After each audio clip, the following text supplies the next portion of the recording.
Doctor Rao, सबसे पहला सवाल मैं आपसे पूछना चाहूँगी कि आपने एक बहुत अहम भूमिका निभाई है ये जो इम्प्लीमेंट करने के लिए, जो ये कॉम्प्रिहेंसिव और decentralize national AIDS control program का आप हेड रह चुके हैं, नैको में सेक्रेटरी हेल्थ रहे हैं, तो आपने क्या ट्रांजिशन देखा है पिछले 20 सालों में? मैं जब नैको में ज्वाइन किया था 1997 में, तो एड्स तो बहुत फैल रहा था। उस टाइम पे बहुत सारे लोग इन्फेक्टेड हो गए थे और कई मौत हो रहा था। लेकिन उस टाइम पे हम लोग बहुत ही भाग्यवान हैं, क्योंकि अटल बिहारी वाजपेयी जैसे प्रधानमंत्री हम लोगों को मिले उस टाइम पे।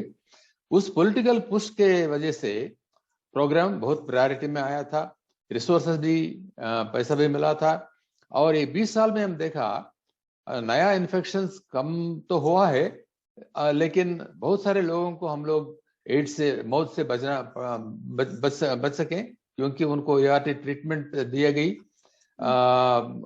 13 से 14 लाख लोगों को हम लोग अभी ART ट्रीटमेंट दे रहे हैं देश में। तो इससे बहुत सारे लोग उपकृत हुए हैं। लॉट ऑफ चेंज, और हम बातें करें किसको इसको बेहतर किया जा सकता है। डॉक्टर राव, अगर मैं आपसे पूछूं ये सवाल कि क्या आपको लगता है हमारे देश में इनफ फाइनेंसिंग है, बजटिंग है इस प्रोग्राम के लिए, और इसे कैसे बेहतर किया जा सकता है? 2015 में जब ये गोल्स सेट हुआ था, तभी मैंने सोचा ये बहुत ही एम्बिशियस गोल्स हैं। जिस रफ्तार से कम होना चाहिए, जिस रफ्तार से नया इन्फेक्शन कम होना चाहिए, जिस रफ्तार से ट्रीटमेंट बढ़ाना चाहिए, वो नहीं हो रहा है। तो उसमें धीमी आ गई है, स्लोनेस आ गई है, और वो जो डिक्लाइनिंग जो कर्व जो है वो प्लेटोइंग हो गया, एकदम प्लेटो हो गया था। इसलिए मेरा ख्याल में बहुत बड़ा चुनौती है हमारे सामने। कैसे हम लोग इसको पॉलिटिकल प्रायोरिटी में ले आ सकते हैं, कैसे हम लोग इसके पीछे पॉलिटिकल दबाव जो होना चाहिए, राजनीतिक दबाव जो होना चाहिए, वो कैसे ले आएंगे।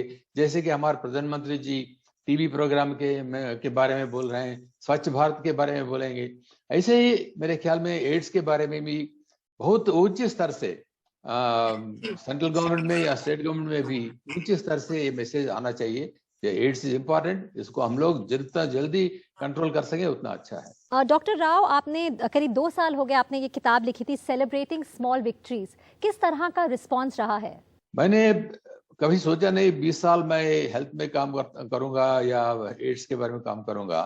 2017 में मैं जब special envoy to secretary general का जो पद मैंने छोड़ा, तब तक मुझे 20 साल का एक्सपीरियंस था। मैंने सोचा इसको